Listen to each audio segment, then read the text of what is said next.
vaso muy frágil. Nos gusta sobre todo cuando la cultura es latina. Que va. Yo soy el macho de mi casa. Y así es lo que dice la cultura. Y la Biblia dice otra cosa. Sí, el hombre es el que tiene, el hombre es la cabeza de su hogar. Pero dice, trátale como al vaso más frágil. También la Biblia nos habla respecto al decoroso modo de actuar y de vestir de las mujeres. Nosotros como cristianos, las mujeres cristianas, tienen un código que está en la Biblia, pero al mundo de afuera le parece mal lo que está escrito en la Biblia. Para nosotros tenemos muy claro lo que la Biblia dice en cuanto al adulterio.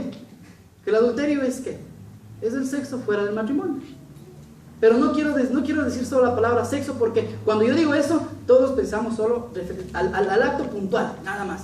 Y no se refiere todo a eso. Toda clase de perversión sexual, de inmoralidad sexual, es pecado. El Sermón del Monte, que nuestro Señor Jesucristo dijo, y que podemos encontrarlo en los primeros libros de Mateo, los primeros capítulos del libro de Mateo, nosotros podemos ver que el Señor dejó claro y dijo, no, si tú codiciaste en tu corazón a una mujer, ya pecaste. Entonces no se refiere tan solo al hecho, la inmoralidad sexual. La fornicación, que en cambio es inmoralidad sexual, antes del matrimonio.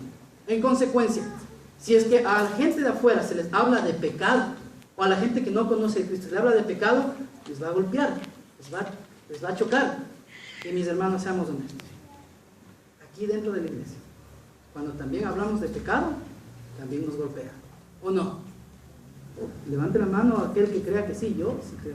Nos golpea, claro que nos golpea. Entonces nosotros podemos ver que la palabra de Dios sí es efectiva, que la palabra de Dios es palabra eterna.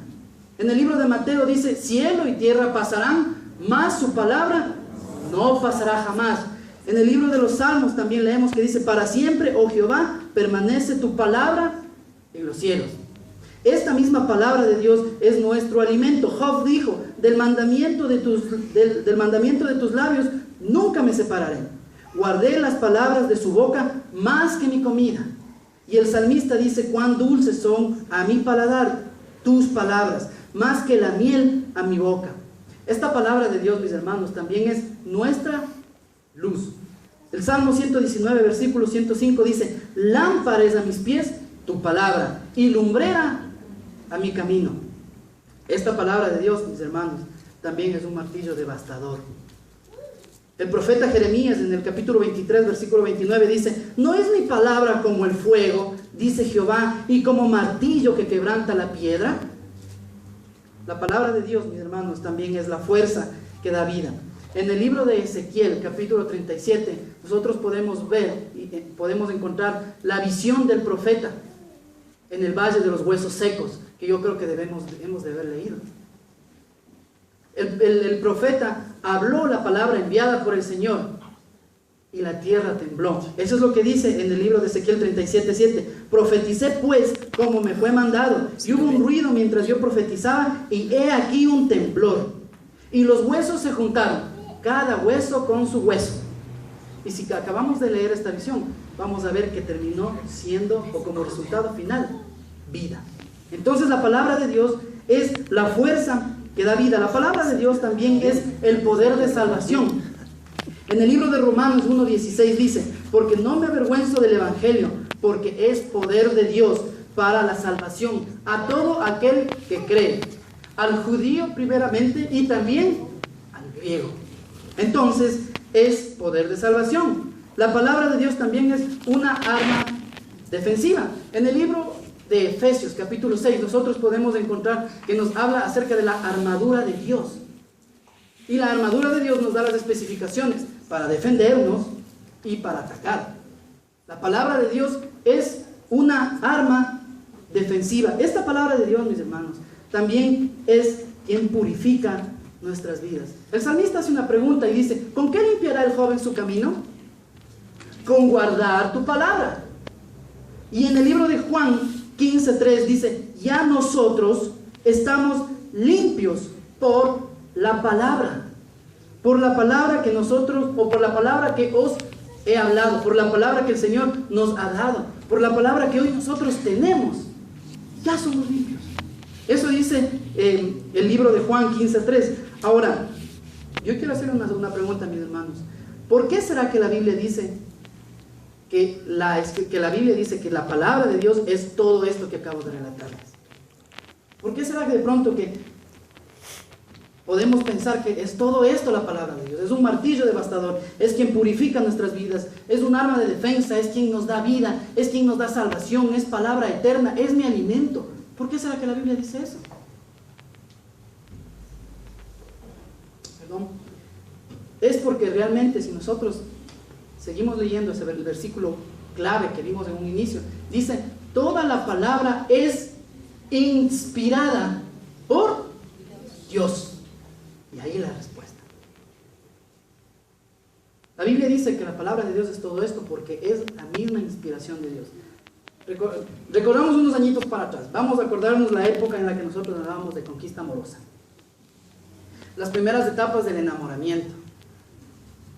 Cuando estábamos enamorados de una persona o atrás de una persona buscando agradar a una persona, ¿qué es lo que hacíamos? Nuestro mundo estaba en torno a esa persona. Todo giraba en torno a ella, pensábamos en ella, soñábamos en ella. Como dice ese dicho, ¿no? No desayunábamos pensando en ella, no almorzábamos pensando en ella, no merendábamos pensando en ella, no dormíamos, estábamos con hambre. Pero es así, todo nuestro entorno giraba en base a ella. Pasábamos suspirando. Y caminábamos y soltábamos aliento. Nuestro aliento era soltado a causa de esa inspiración que nosotros teníamos. En ese tiempo nosotros, en esa etapa del primer enamoramiento, todo lo que hacía estaba bien. Y lo que dejaba de hacer estaba muy bien. Si lo que hacía bien estaba bien, lo que hacía mal estaba muy bien. Todo estaba bien. Escribíamos poemas, escribíamos cartas, hacíamos dibujos, en fin. Éramos inspirados y hacíamos todo porque estábamos inspirados por alguien a quien amamos. ¿O no? ¿O solo yo creo que viví eso? No todos. Entonces, lo hacíamos eso.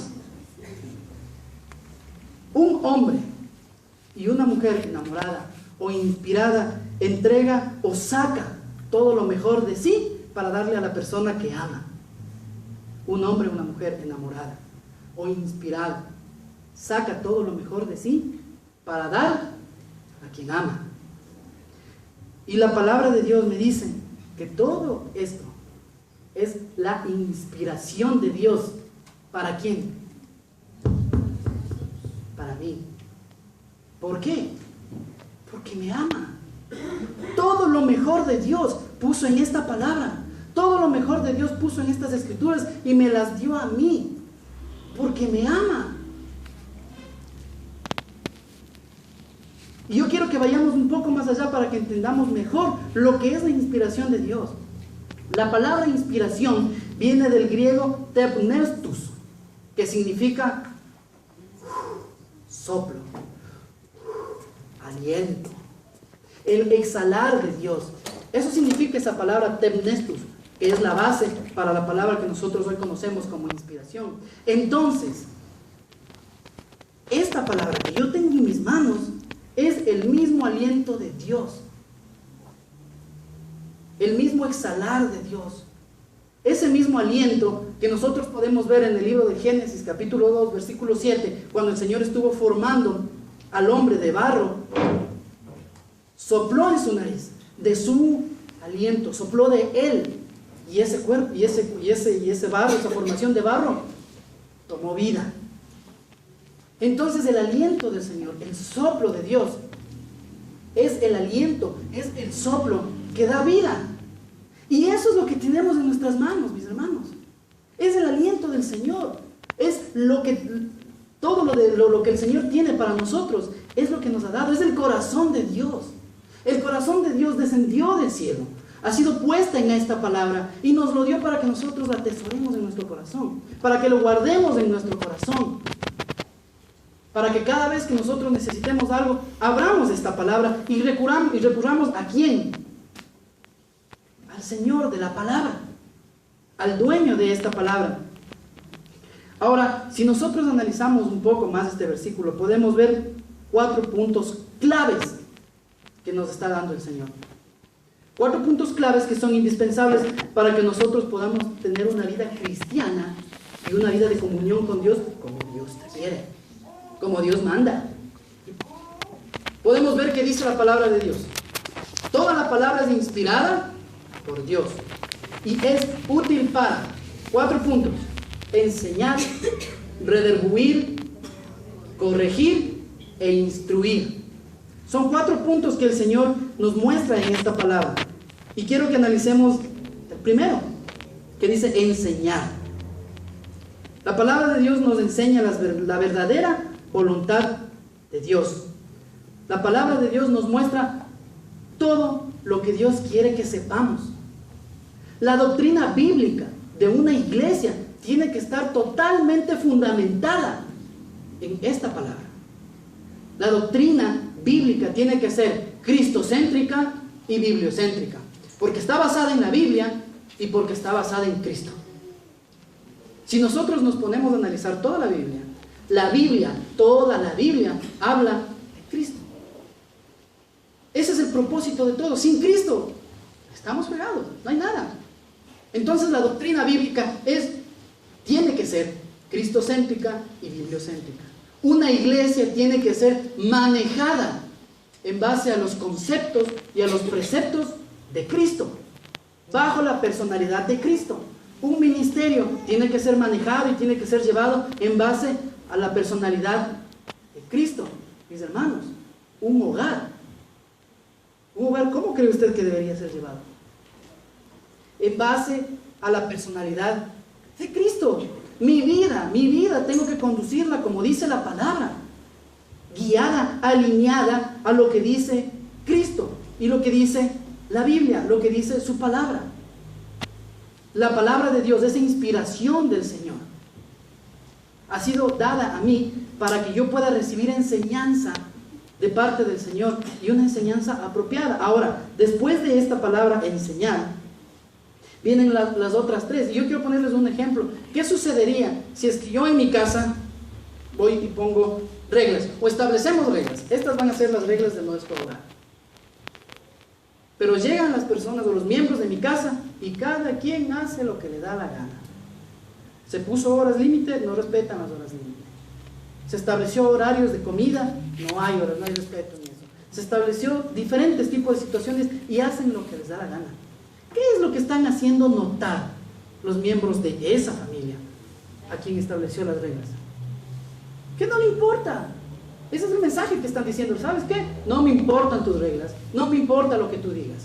Yo hago lo que yo quiero y punto. Y el Señor nos está dando su enseñanza aquí. Y son las reglas que el Señor nos ha dado. Y si nosotros a estas reglas no las atesoramos y las ponemos en nuestro corazón, ¿qué mensaje le estamos dando a Dios? ¿Qué le estamos diciendo? De pronto con nuestros labios, sí, levantamos nuestras manos y le decimos, Señor, yo te amo. Pero cuando tenemos que accionar, hacemos todo lo contrario. Y le damos la espalda a Dios. Yo me pregunto, mi hermano, ¿qué pasaría si Dios me diera la espalda a mí? La siguiente palabra que vemos en este versículo es redarguir. Y esta palabra también significa reprender. Esta palabra redarguir o reprender nos muestra el error de nuestro camino.